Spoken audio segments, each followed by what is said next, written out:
All things being equal, the ruling All Progressives Congress, APC, is expected to hold its national convention for the selection of national executives of the party on February 26th and 27th. This followed a meeting of the party's governors on Sunday, during which it was agreed that the convention of the party must be held not later than the end of next month. With the dates now cast in stone seemingly, the APC Caretaker Extraordinary Convention Planning Committee, led by Yobe State Governor Mai Mala Buni, is expected to meet today to work out the modalities for the convention and the mode of primaries for the selection of the party's national executives. The Caretaker Committee will also deliberate on the establishment of a committee for the zoning of national offices across the 6 geopolitical zones. The zoning of national offices will be a major pointer as to where the APC is likely to zone the presidency before the 2023 elections. To discuss the resolve of the ruling party to forge ahead with its convention amidst the rancor and lawsuits instituted against it by aggrieved members, we're now being joined by Osita Okechukwu, the Director General of Voice of Nigeria and a founding member of the All Progressives Congress. Osita Okechukwu, good morning, and thank you for joining us. You are welcome to the morning show. Good morning, Ruben, for the good work you do with Tundu and Rufai, the incisive Rufai. Good morning, sir. Morning, sir. Thank you. Thank you for your kind words. Very quickly, are you really confident that the February convention as proposed of your party would hold? And what should we expect at the end of the meeting today? The governors have passed a vote of confidence in the Caretaker Committee chairman, but there are issues, lawsuits, all kinds of divisions within the party. What is the state of play in the APC? Let me start by saying that I joined the governors in passing vote of confidence on His Excellency M.M. Buni and his Caretaker Committee for the good work they have been doing. When we cast our mind to the earthquake caused by the previous National Working Committee that made us lose some states and some legislative seats and almost nearly cost us the 2019 presidential election, if not for the vote bank of President Muhammadu Buhari, then we commend them highly.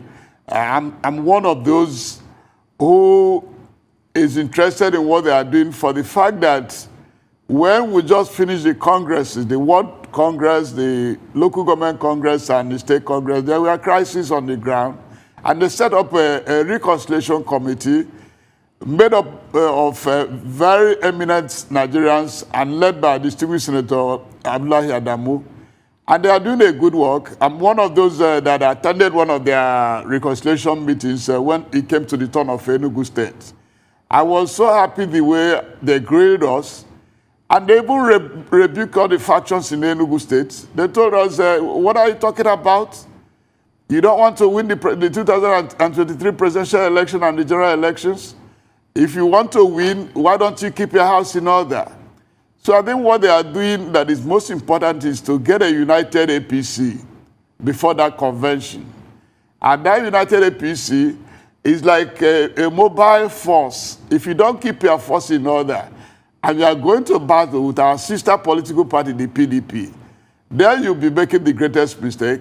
So the convention is going to hold, but I'm not one of those who actually is bothered about the date of the convention. What I'm bothered about is how to get the APC properly united. I'm not saying you will gain 100% unity across the length and breadth of the country, but when you have over 10 states that petition over the congresses, and the Buni committee said, look, we have to raise a high-powered reconciliation committee to look into it and help us to resolve the crisis. And some people say, no, they are delaying. Do you want to go to the battle under the electronic transmission that have come to play, under the beavers that have become kind of a vaccine to vote rigging? where the votes count more today than it used to count in the past. So if you are going to do that, you need to unite the political party, get it hemmed up, so that the new National Executive Committee of the APC will not have crisis in their hands. Yes, there are court cases, but you must take it to the bank that after the reconciliation, almost 90% of the court cases will be withdrawn. And then what is that is done, the new executive will have a good hand to go into the primaries and campaign. Because don't forget that the 2023 general election is starting in February. So February is just about 12 months away.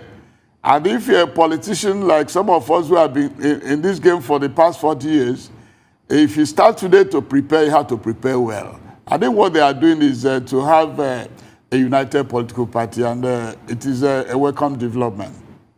Well, that's a really optimistic prognosis you shared here, and you've obviously spoken glowingly about the Senator Adamu Reconciliation Committee. But the fact remains that tension and crisis remains in the APC. Even the president observed it and warned that this is how the party could easily lose out to the PDP.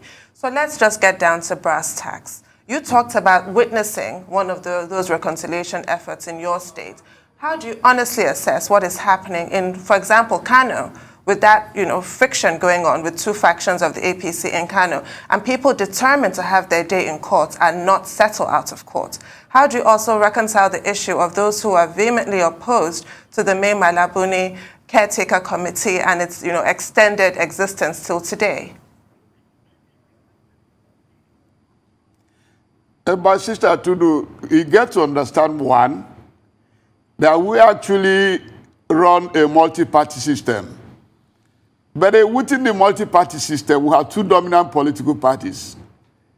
At APC, being the party that is number one, every other person wants to have a hold on his ward, on his local government, on his state. Because if you do so, your chances of winning, raising candidates that win an election is brighter than somebody who is in APGA. So the contention had to be higher, because to whom much is given, much is requested. We are a winning team. So everybody, if you win the ticket of the APC for the Senate, your chances of becoming a senator in the 10th National Assembly is very high. That's why it's contentious. It's not unexpected. It's just like picking a jersey. You're a footballer in the Super Eagles. It's more contentious today to pick a jersey there. Some people go out of their way, do everything they can to be in Cameroon. They were not there. But those who are there, even within the 22 players in the Super Eagles, what the coach Egbovo is battling with is those who will be complaining they didn't get a shirt. So if you're a winning team, you have that kind of contention, you have that kind of agitation, you have that kind of push and pull, you have that kind of horse trading, you have that kind of complaints. It is all those cacophony of voices that the MM Buni's committee is trying to reconcile and harmonize. And I think by the end of the day, it will be harmonized. Don't forget as well that after the whole battle, those who refuse to queue in, we oblige Mr. President to talk to them, to appeal to them. It's about persuasion. Yes, you want to be governor of Kano State, okay, granted. Let's give you the governor. What do you give to the other side? How many commissioner posts do you spare to them? Who goes to the Senate? All those will be trashed out. That is why it's a political party. It's not about that. Yes, don't bother yourself. At the end of the day, you will see what will happen. How about 90% of the crisis on the ground today will be reconciled. Okay. I've seen that happen before. Okay. And nobody wants to go to lose an election and go in opposition. Okay. If you say I shouldn't bother, or if you say we shouldn't bother ourselves here, I'd like to bother myself about something. I'll bother myself about the fact that APC is about to lose Osha because of this same thing we're talking about. The Oyetola faction and the Aregbesola faction. They are daggers drawn. When both factions were united, APC only won Osha with over 200 votes. less than 400 votes, I should say. But now that both factions are daggers drawn, and the candidate of the PDP that was in the last election is trying to make a return, then what becomes of the lot? So I'm just positing a scenario. In a case APC loses Osha because it can't get its act together before the general election, is it not the beginning of the slippery slope? At least, can I worry about this?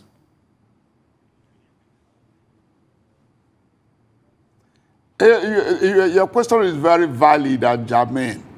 But what I'm saying is before the Osha election, there'll be a primary for the Osha governorship election. If the governor is re-elected to run for the APC, the governor will be appealed to look into the grievances of those who feel that they have been marginalized or left out. The leadership of the party will call the governor and said, Governor, please, okay, what do you offer these other individuals? And when that is done, to a greater extent, we win Osha again. We trust the APC.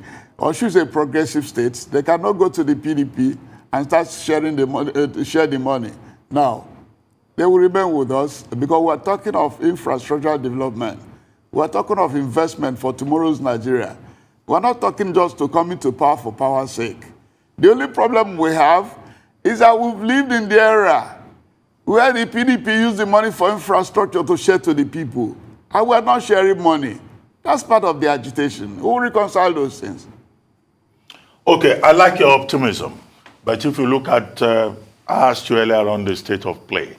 In 14 states, APC has very serious problem. In the Federal High Court of Abuja, there are at least 7 cases, from party members. And 5 of those cases are even questioning the bona fides of Mai Mala Buni to run the party or to even organize the convention. Your optimism is based on the fact that, the matter will be sorted out. But there are persons, particularly in Zamfara, who are saying that, look, whatever happens, they will go to court before, during, and after the convention. So what is the source of this optimism? Considering also that the Reconciliation Committee has not been making any progress in Ogun State, in Osun State, in Zamfara State, in Kano State. Each place the Reconciliation Committee goes to, it makes a brick wall because the party appears to be divided down the middle. What miracle do you think is likely to happen? What gives you the confidence that even if the convention goes ahead, it will not be challenged? The challenge must continue. But what I'm saying is that if there are 90 cases, by the end of the Senator Abdullahi Adamu's committee's job, you will find a reduction to less than 10. Take this to bank. The point of the matter, as I said, is I cannot come here and explain all the strategies we have on the table. But what I'm saying in simplicity is that there is only one person that will become a governor of Enugu State or any of the states. Then when we determine who will become the governor, we will decide with the governor how the rest of the tendencies will be accommodated. We're talking of politics of inclusion. Our solution is inclusion. Our solution is unity to win an election. And for you to win, you need to include others. We adopt the method of my people who used to go to hunting, the Igbo people, before they go to hunting for an antelope. They will define who gets what, depending on what you contributed to the killing of the antelope. So that we do not use the bows and the arrow we used to kill the antelope to fight ourselves. It's a tradition. Inclusion. You get this, give and take. I think that's what the Adamu committee is preaching. Inclusion. Give and take. Don't walk away with it. We're lucky in a country where evidence and experience have taught us that because you imposed Osita Okechukwu to be a governor in Enugu State does not make me to be loyal to you when I become a governor. So a lot of people are now saying that, wait a minute, why are we insisting on imposing somebody? Why don't we allow the people to decide? Because those who imposed people in the past, they became their enemy number one.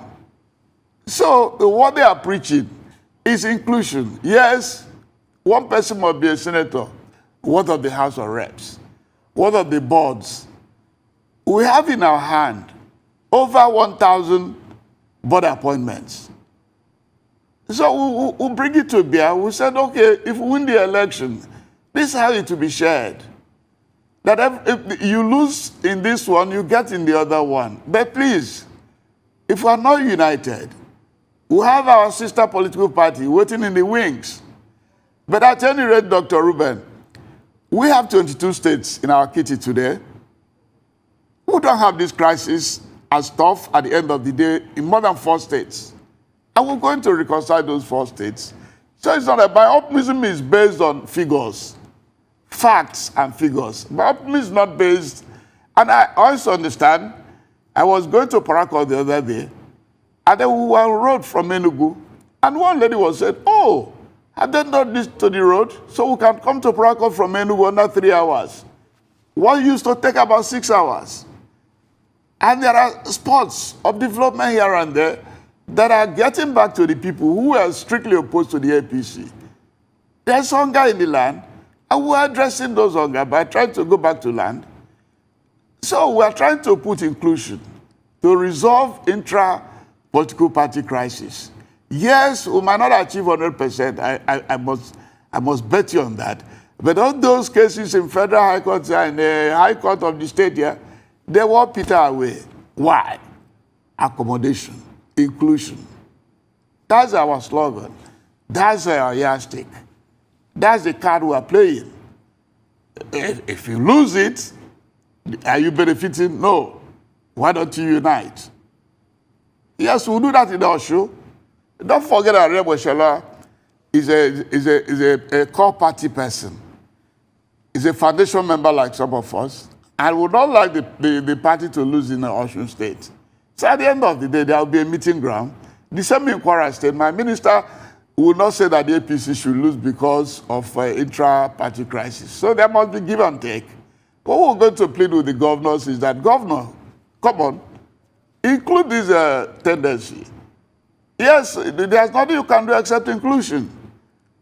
With inclusion, we win. That's what gives rise to my optimism. And I know as well that even those who do not hear their name are weighing in reconciling groups in different states where there are serious factions. Well, we do expect to hear later on today the convention guidelines after a meeting of that caretaker committee that we've been discussing. So what are you expecting regarding the modalities? That's the burning issue now. Is it going to be direct primaries, indirect, or consensus? What do you think? We find in the APC Constitution the 3 legs. Under Article 20 of the APC Constitution, it said all the offices must be democratically elected. And in doing the election, you may adopt direct, indirect, or consensus. So it's an open charter in the APC Constitution. I do not think that His Excellency Mai Buni's committee would deviate from what is provided in the APC Constitution. But what I said is that what is going to guide APC before the convention, our armor is the word inclusion. Our card is inclusion. We are going by the fact that we are going to use the word inclusion to overcome some of the crisis that is in place today. Before the convention, 90% of those crises will peter away. I'm very confident about that because I know a lot of people are working at different angles on how to bring that to bear. Because you want to be governor? Yes. You need the voters? Yes. And the most important element in voting in an election is your own party. So if there are crises, it is important that it's reconciled. That's why we preach inclusion. Okay, thank you very much, Osita Okechukwu, for joining us.